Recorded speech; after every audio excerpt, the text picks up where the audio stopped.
நீங்கள் பார்த்துக் கொண்டிருப்பது உங்கள் விஜய். இவர்கள் குடிக்கிறார்கள் என்பது திருமணத்திற்கு பிறகு முதலில் உங்களுக்கு எப்போது தெரிந்தது? ஏன் இவர் அடிக்கடி லேட்டாக வராருன்னு கேட்டால் மீட்டிங் போனேன், கேஸ் பார்க்க வேண்டியிருந்தது அப்படின்னு சொல்லுவார். சரி நான் அப்படியே நம்பிட்டு இருந்தேன். அப்புறமே பார்த்தா இவர் குடிக்கிறாருன்னு எனக்கு மனசில் பட்டுச்சு. அப்போ கேட்கும்பொழுது ஆமாம் லைட்டாக சாப்பிட்றோம் அப்படின்னு சொன்னார். அப்போ மனசு ரொம்ப வேதனையாக தான் சார் இருந்தது. அழ ஆரம்பித்தோம். அழுதுங்களா? அழுதேன். இல்லைம்மா இனிமேட்டு சரியாயிடும், ஒன்றும் கவலைப்படாத, இது ஒன்று எப்போயாவது தானே செய்கிறோம், இது ஒன்றும் பெரிய தப்பு கிடையாது அப்படின்ற மாதிரி சொல்லுவார். உங்கள் கணவர் குடிக்கிறாரு உங்களுக்கு தெரிஞ்ச பிறகு இது யாருக்கெல்லாம் தெரிஞ்சிடக்கூடாதுன்னு நீங்கள் கவலைப்பட்டீங்க, மறைக்க ஆரம்பிச்சிங்க?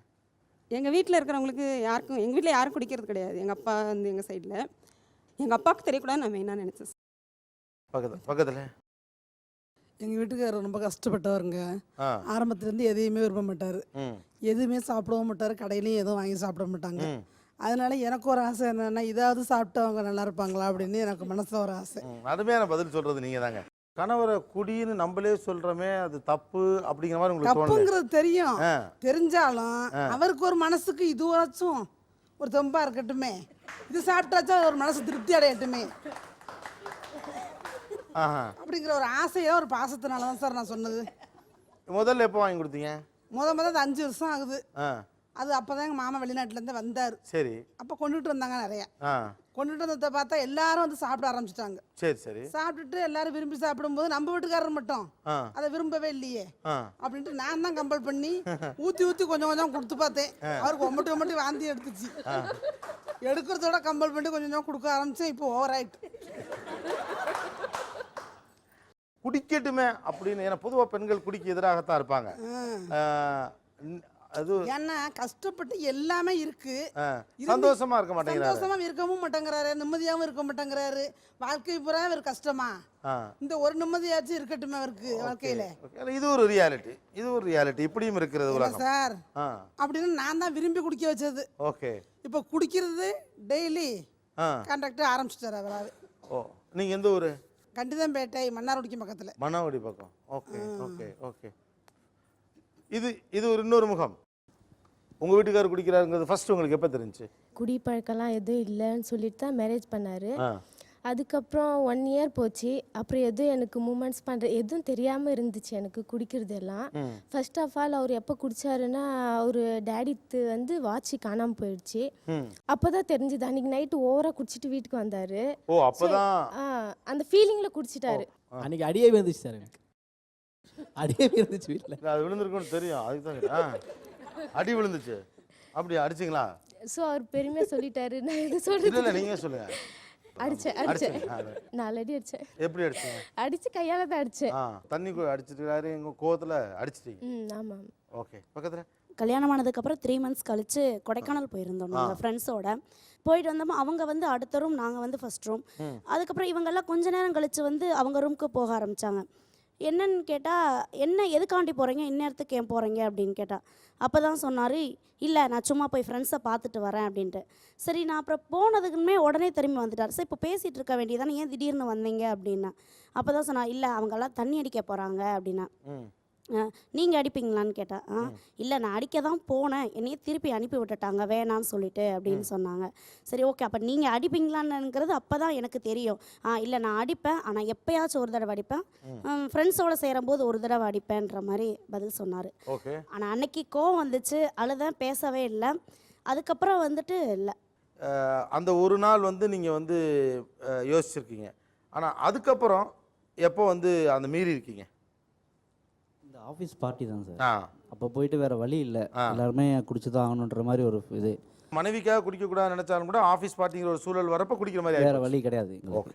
எங்கள் கல்யாணம் ஃபிக்ஸ் ஆனப்போ பிளான் பண்ண உட்காந்து பேசிகிட்டு இருந்தோம் எப்படி இந்த கல்யாணத்தை நடத்துறதுன்னு. அப்போ காக்டெயில் பார்ட்டின்னு வரும்போது அந்த நிமிஷமே எனக்கு தெரியும். ஸோ அந்த பேக்ரவுண்டில் குடி பழக்கன்றது ஒரு நார்மலான விஷயன்றது என்னுடைய மனசு அப்போ ஒத்துக்கிட்டு இருந்தது. ஷாக்கெல்லாம் ஒன்றுமே கிடையாது.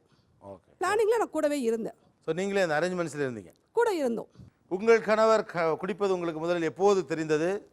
ஒரு நாள் நைட் லேட்டாக வந்தாங்க, 12 o'clock ஆகிடுச்சு. நான் 9 o'clockலேருந்து ஃபோன் பண்ணி பார்த்துட்டே இருந்தேன், அவர் எடுக்கவே இல்லை. நைட் 12 o'clock லேட்டாக வந்ததுமே அவர் ஃபேஸை பார்த்தே தெரிஞ்சிருச்சு எனக்கு. ஸோ கோவம் வந்து பேசவே இல்லை. நைட் ஃபுல்லாக அழுதுகிட்டே இருந்தேன். சரி வீட்டுக்கு தெரிஞ்சிருச்சுன்னா எங்கள் வீட்டிலலாம் அவர் குடிக்கவே மாட்டாங்க அப்படின்னு நினச்சிட்டு இருந்தாங்க. ஸோ வீட்டில் தெரிஞ்சதுன்னா தப்பாக நினச்சிக்குவாங்க அவரை பற்றி. அவர் மேலே ஒரு நல்ல மதிப்பு அவர் வச்சு மேலே இமேஜ் போயிடும். போயிடும். Okay. அதனால அவர் குடிச்சிருக்காரு அப்படின்னு தெரிஞ்சா என்ன திட்டுவீங்க? யாரும் மதிக்க மாட்டாங்க, என் அண்ணன் தம்பிங்கெல்லாம் யாரும் உங்களை மதிக்க மாட்டாங்கன்னு தான் சொல்லுவேன். அறிவில்லையா உங்களுக்கு? அதான் கேட்குறேன். அறிவில்லையான்னு அறிவில்லையா? வேற என்ன சொல்லுவாங்க? குடிச்சாலாம் இந்த பக்கம் வரக்கூடாது அப்படிமா. எஸ். 96ல் மேரேஜ் ஆச்சுங்க சார். 2000ல் தான் சார் தெரியும். 4 வருஷம் மெயின்டைன் பண்ணியிருக்காரு. ஓகே. அது முதல் முறையாக தெரிஞ்சப்போ உங்கள் ரியாக்ஷன் என்ன? சாப்பிட தோணாது. இப்பயும் வந்தாலும் எனக்கு சாப்பிட தோணாது. சாப்பிட்டாலும் சாப்பிட்ட மாதிரி தெரியாது எனக்கு. முதல் முறையாக தெரிஞ்சப்போ நீங்கள் என்ன சொன்னீங்க அவர்கிட்ட? என்ன பேசுனீங்க? திட்டினீங்களா, அழுதிங்களா, அடிச்சிங்களா, கோச்சிக்கிட்டீங்களா? கோச்சிக்கிட்டோம் சார். கோச்சிக்கிட்டீங்க. கோச்சிக்கிட்டு என்ன பண்ணீங்க? நான் சாப்பிட்லைங்க சார். அதே கிச்சனில் இந்த பக்கம் அவங்க வந்து ஃப்ரை பண்ணிகிட்டு இருக்கும்பொழுது பின்னாடி இந்த பக்கம் பாட்டிலை ஓப்பன் பண்ணி கலக்கிறது அவங்களுக்கு தெரியவே தெரியாது சார். அவ்வளோ இன்னசென்ட்டாக தான் அவங்க வந்திருக்காங்க. அவங்களோட ரியாக்ஷனை நான் முதல்ல சொன்னதும் ரீசனாக தான். அவங்க கண்ணில் ஒரு கலக்கமும் மனசு நிறைய ஒரு வலியும் இருந்துக்கிட்டே தான் இருக்குது. தட்ஸ் வாட் நான் முதல்ல உங்கள்கிட்ட நான் சொன்னேன். ஏன் உங்கள் கண்ணில் எப்போதுமே கண்ணீர் கோர்த்துருக்கு. அவர் வந்து ரொம்ப விளையாட்டாக ஏதோ சகஜமாக நீங்களும் ஏற்றுக்கிட்ட மாதிரியான ஒரு வார்த்தைகளை தான் முன் வைக்கிறார். ஆனால் உங்கள் கண்ணில் ஒரு கண்ணீர் கோர்த்த மாதிரியான ஏன் உங்களுக்கு அந்த வலி இருந்துக்கிட்டே இருக்குது?